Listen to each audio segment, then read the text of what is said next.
आप सभी को राकेश मेहरा का नमस्कार। 5 बजे वाली इस क्लास में आज मैं एक महत्वपूर्ण बात आपसे करने जा रहा हूँ और वो अंतरराष्ट्रीय संबंधों से संबंधित है। इंटरनेशनल रिलेशन उससे रिलेटेड है। काफ़ी क्वेश्चंस बनते हैं इस पर, किस तरीके से हम इसको और आगे बढ़ा सकते हैं, उसी पर मैं आपसे बात करने जा रहा हूँ। मैं आज आपसे बात करने जा रहा हूँ एक समझौते पर, सेपा, CEPA। सेपा समझौता जो हुआ है ये हमारा हुआ है ओमान के साथ। अब मैपिंग आपको पता होनी चाहिए, ओमान के साथ हुआ है। इसके अलावा इससे पहले यह UAE के साथ भी हुआ है, यूनाइटेड अरब अमीरात, संयुक्त अरब अमीरात। इससे पहले यह मॉरिशस के साथ भी हुआ है। तो मॉरिशस के साथ भी हमारा सेपा समझौता है और संयुक्त अरब अमीरात के साथ भी है और अब ओमान के साथ हो गया है।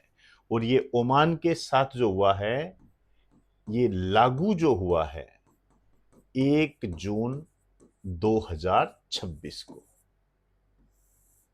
1 जून 2026 को लागू हुआ है। सेपा नाम से देखिए, पूरा नाम पता होना चाहिए, कॉम्प्रहेंसिव इकोनॉमिक पार्टनरशिप एग्रीमेंट, व्यापक आर्थिक भागीदारी समझौता, व्यापक आर्थिक भागीदारी समझौता।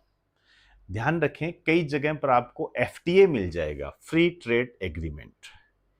सेपा और FTA दोनों अलग अलग है, ध्यान रखना। नाम से ही पता लग रहा है सेपा व्यापक है, बड़ा है, मतलब जो FTA है वो सेपा के अंदर ही आता है।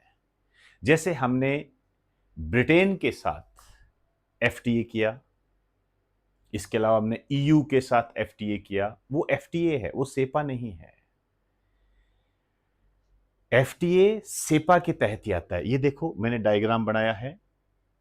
सेपा क्या है आप देखो, एक तो है फ्री ट्रेड एग्रीमेंट, मुक्त व्यापार समझौता, ये अलग है। आयात निर्यात पर जो है वो टैक्स कम किया जाता है। और अब इसमें क्या है, प्लस क्या है, FTA तो है ही है ये, और इसमें इसके साथ क्या, सीमा शुल्क, कस्टम ड्यूटी में भारी कमी या शून्य। कस्टम ड्यूटी में यहां पर शून्य या भारी कमी। और फिर इजिकल टू, इससे क्या होगा, वस्तुओं और सेवाओं का व्यापार बेहद सस्ता और आसान।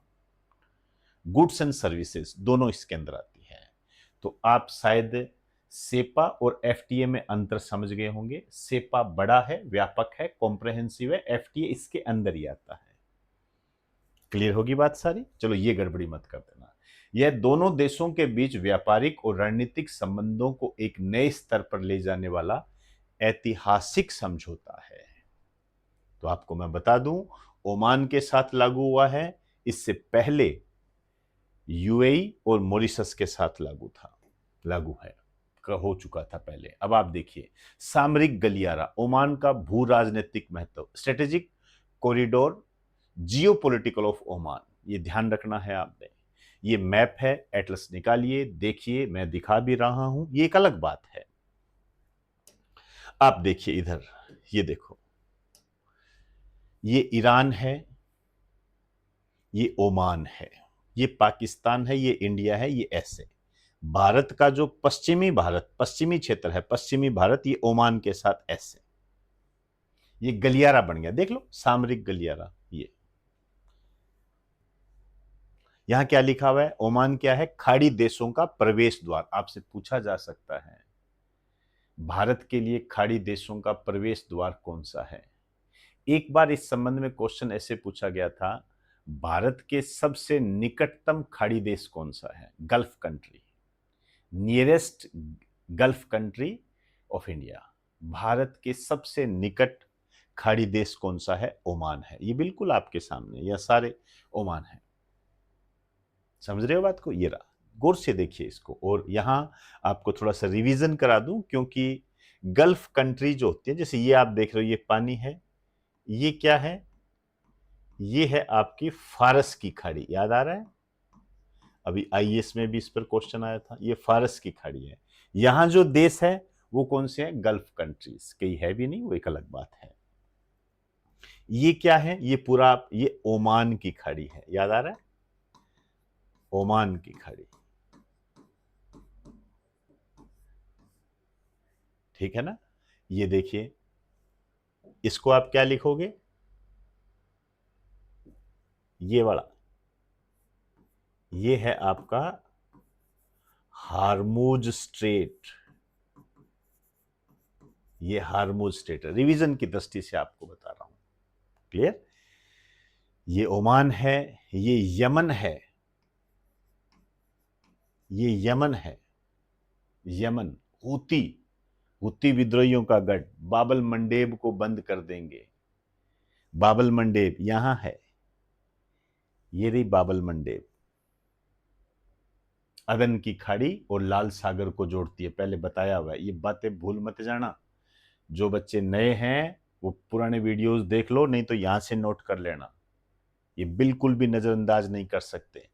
तो यहां ओमान के बारे में मैंने आपको बताया है। ये ओमान के सुल्तान हाइथम बिन तारिक, क्राउन प्रिंस थियाजीन बिन हाइमन, इसमें ये ज्यादा इंपॉर्टेंट है।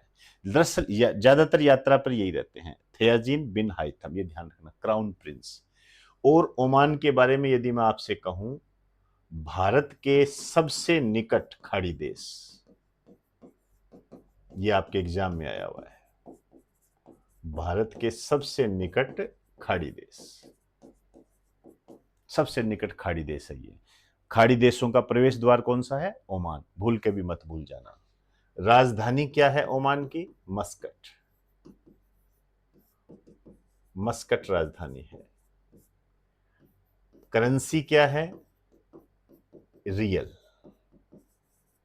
ये करेंसी है। और मैंने ओमान की खाड़ी और हार्मुज से संबंध से इसका रिलेशन आपको बता दिया है, ये ओमान के संबंध में है, क्लियर? आइए अब देखिए, अब जो मैं आपको बताने जा रहा हूं वो खाड़ी देशों का प्रवेश द्वार। खाड़ी देश मतलब GC, gulf country council. Gulf country council में कितने सदस्य देश है? ये देखिए, इधर मैं बकायदा मैप लेकर आया हूं। ये थोड़ा सा आपको कम दिखाई देगा, मैं नाम लिख दूंगा। ये वो ही है, ठीक है ना? ये सऊदी अरब है, ये ग्रीन ग्रीन में जो आपको दिखाई दे रहा है, ये सऊदी अरब है। ये सऊदी अरब है, ठीक है ना? ये जो आप देख रहे हो यहां पर, ये कुवैत है। ये जो आप देख रहे हो ये बहरीन है। इस प्रकार के ऑप्शन याद कीजिए, आईएएस प्री 2026 में आए थे। ये कतर है, ये संयुक्त अरब अमीरात है, यूएई है,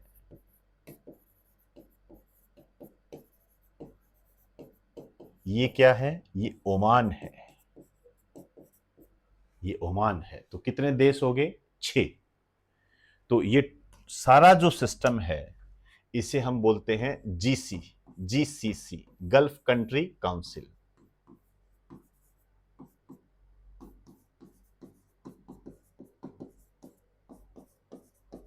काउंसिल, इसमें टोटल देश कितने आते हैं? 6। ये ध्यान रखना, 1 2 3 4 5 6, 6 देशी है, ध्यान रखना। इराक पहले था, अब नहीं है। इराक भौगोलिक दृष्टि से तो गल्फ कंट्री, गल्फ फारस की खाड़ी में आता है, लेकिन वैसे इसका सदस्य नहीं है। इराक व ईरान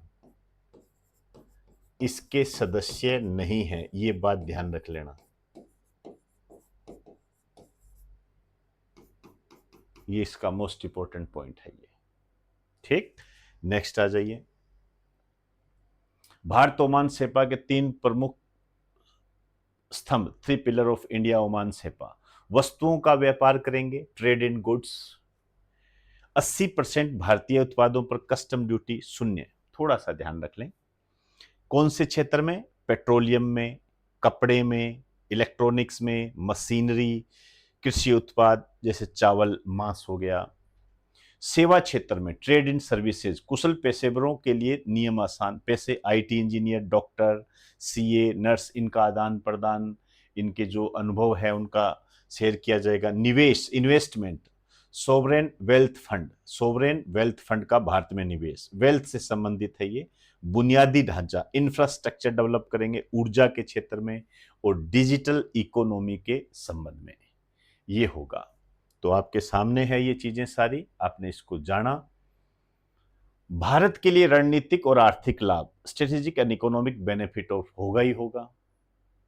एक तो देखिए खाड़ी देशों में हमारी पैठ बन गई, जीसीसी एक्सेस मिल गया अपने को, क्योंकि खाड़ी देशों के प्रवेश द्वार, भाई जीसीसी का ये सदस्य है तुम्हारी बात तो रखेगा।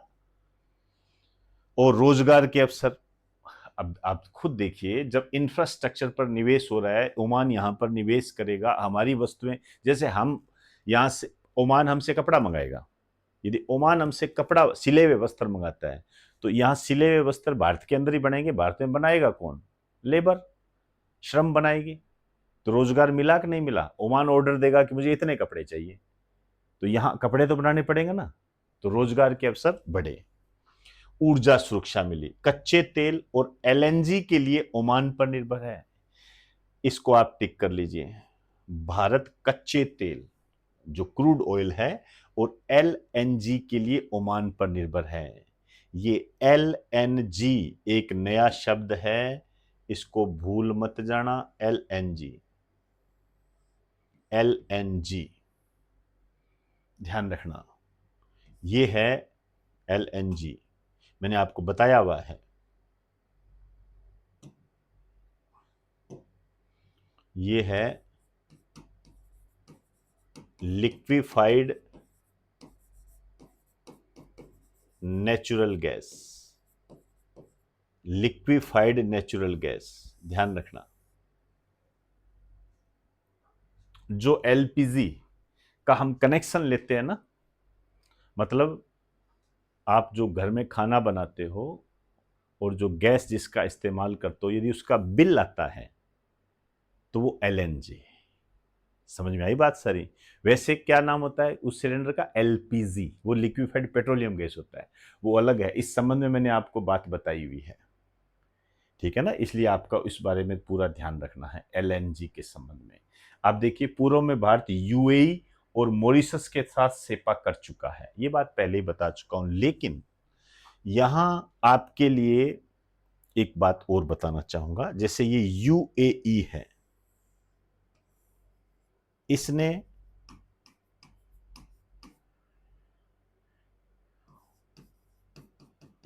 ओपेक से सदस्यता हटा ली है, ये भूल के भी मत भूल जाना। ओपेक, मैंने पूरी डिटेल दी हुई है आपको, पेट्रोलियम एक्सपोर्टेशन, ये पूरा बताया हुआ है ओपेक के बारे में थोड़े टाइम पहले। तो ओपेक का अब कौन सदस्य नहीं है? यूएई ओपेक का सदस्य नहीं है, यूएई ओपेक का सदस्य नहीं है, ध्यान रखिए। क्लियर? तो नमस्कार आप सभी को, आज हम इतनी ही बात करेंगे।